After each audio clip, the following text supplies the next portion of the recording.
బలిపీఠము కడితే ఏమవుతుందయ్యా అంటే, బలిపీఠము మీద నుండి మన ప్రార్థన, మన ధూపములు దేవుని సన్నిధానములకు వెళ్ళిపోతాయి.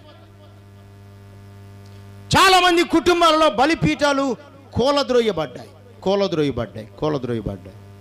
ఉందా నీ జీవితంలో, నీ కుటుంబంలో బలిపీఠం? నీ జీవితంలో బలిపీఠాన్ని కట్టావా? నీ కుటుంబంలో బలిపీఠాన్ని కట్టావా?